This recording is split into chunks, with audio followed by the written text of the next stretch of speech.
What's up, Eagles fans? It's your boy EROCK. Now look, you know exactly why I'm here.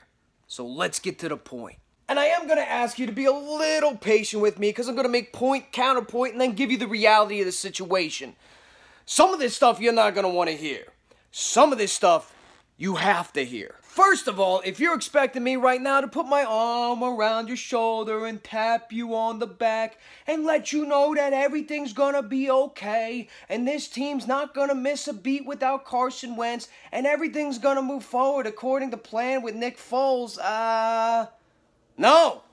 Sorry. We've grown accustomed this year to what normally is just coach speak, rhetoric, cliche bullshit like next man up. And so far, this Philadelphia Eagles team in 2017 has been able to do just that. Whether it be Jason Peters on injured reserve, or Jordan Hicks on injured reserve, or Chris Maragos on injured reserve, or Darren Sproles on injured reserve, or Ronald Darby missing time, or Zach Ertz missing time with injuries, there's always been somebody else there to take that player's shoes. That is the absolute definition of next man up. But you don't next man up Carson Wentz. You just can't.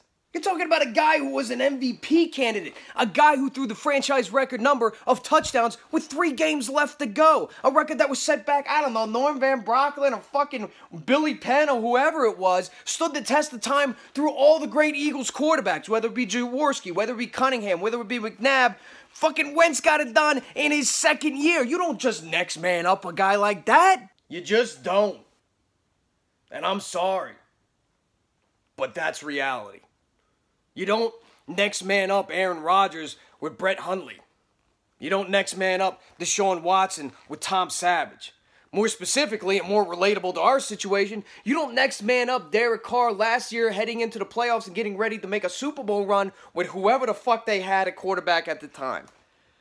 You just don't. Now, with all that being said, if you're expecting me to put my arm around your shoulder and tap you on the back and say, listen, buddy, it's been a good run, but Carson Wentz is injured, so we might as well throw in the towel now. I don't see any reason to keep going with the season. It's not like they can make any noise in the playoffs or even reach the Super Bowl. You're wrong again. It's true.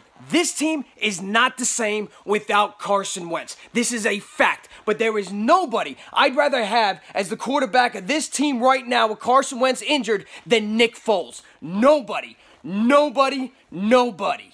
You're talking about a quarterback who has already led this Philadelphia Eagles team to the postseason in a Chip Kelly system that we now realize was doomed for failure. And yes, when he got shipped off to St. Louis, he didn't play well. But Jeff Fisher's system is a goddamn quarterback killer. Don't believe me? Just look at year 1 of Goff versus year 2 and try to lie to me and tell me that coaching doesn't matter. And then went to Kansas City, already learned Doug Peterson's system, and when Alex Smith was injured, filled in and played pretty well. Is Nick Foles Carson Wentz? No. Does Nick Foles have the athletic ability of Carson Wentz? No. Does Nick Foles have the escapability of Carson Wentz? No. Can Nick Foles extend the play outside of the pocket like Carson Wentz? No. But you're going to sit there and try to tell me that this Philadelphia Eagles team can't rally behind that quarterback and Nick Foles can't lead us in the playoffs to the Super Bowl?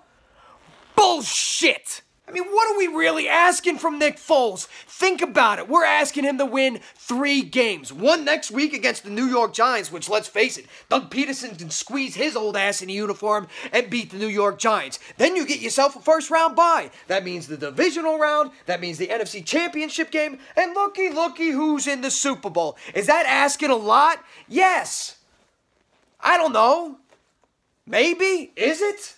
Now, Nicky can't do it alone. He can't do it alone. This isn't a next man up situation. This is an every man up situation. Because so far through 13 games, this entire team has been lifted by the quarterback position. But number 11 is not there anymore. So now this entire team's got to lift the quarterback. It's an every man up situation from here on out. I need the defensive line to play like somebody doused their asses in gasoline and lit those motherfuckers on fire. I need the defensive backs to be glued to the wide receivers and cause some turnovers for this team. The linebackers have already been playing above their heads, but guess what? I need more. I need the offensive line to block like they're babies back there when somebody's trying to steal their baby. I need the RBs to run like there's a pack of rabid wolves behind them. I need the wide receivers to catch every ball like Fred Biletnikoff would stick 'em on his hands. And I need Doug Peterson and the rest of this coaching staff to call a perfect game. Not a good game, a perfect game. This is going to take a complete team effort, but the goal of this season does not change, because name me another team in the NFL that has come together better than the Philadelphia Eagles through all the adversity and all the injuries. They're not ready to quit. I'm not ready to quit, and you're not ready to quit. You think this is over? Bitch, we're just getting warmed up.